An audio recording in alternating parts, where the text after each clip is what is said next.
KCI 9 News, Oregon's TV station of the year. Now, Storm Tracker weather with Chief Meteorologist Holden LaCroix. Welcome back. Finally, some much cooler weather across the region and also some higher humidity to kind of help out with those wildfires that we've been dealing with. Right now, 74 in Eugene, even 80 degrees in Medford right now for this time of year is a win. We typically don't get days like this too often, but wind speeds have been a little bit gusty toward the morning hours as the cold front passed. But again, that was kind of coupled with some higher humidity and even some rain chances. So it didn't bring as much of a concern as it typically brings wind gusts for this time of year. Now, taking a look at satellite, you can see the remnants of that front kind of pushing through eastern Oregon.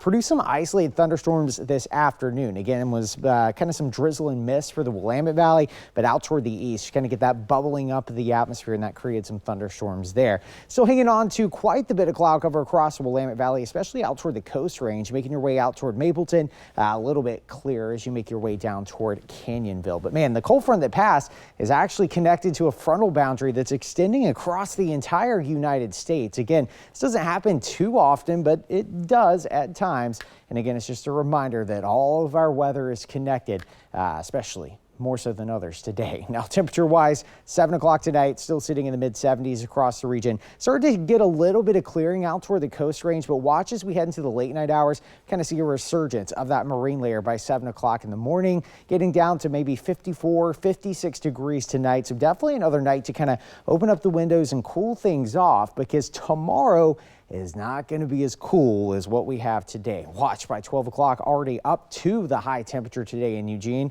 And by the afternoon, we likely get down to around 85, maybe 86 degrees. And some locations may very well hit 90 degrees once again. But realistically, if you want to get those outdoor activities in, even though we're only going to be in the 80s, it's still better to do that in the morning if you can. For the most part, the next several days are going to be cooler in the afternoon, but we do see a little bit of a spike toward Wednesday. That's going to be your warmest day of the week.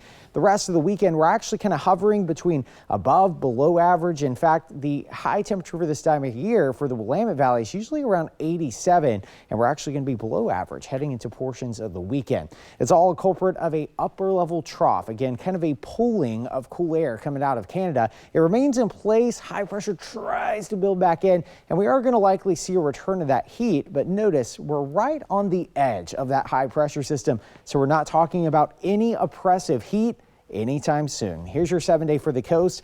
The only difference heading into the weekend is more sunshine, likely back into the mid 60s, mainly sunny on Saturday and Sunday. Crossing Umpqua, 88 on Tuesday, back to 90 briefly on Wednesday. Then we make a return back to around 85 or so heading into Saturday, Sunday. Again, mostly sunny skies all the way through the weekend. Across the Cascades, 73 on Tuesday. Notice those overnight lows dipping back down into the mid 40s. So if you're camping, definitely some layers heading into Saturday and Sunday. It will be a little chilly. 87 degrees for the Willamette Valley on Tuesday, 90 on Wednesday. The weekend, fantastic. In fact, this 7-day right here is about the best you can get for this time of year.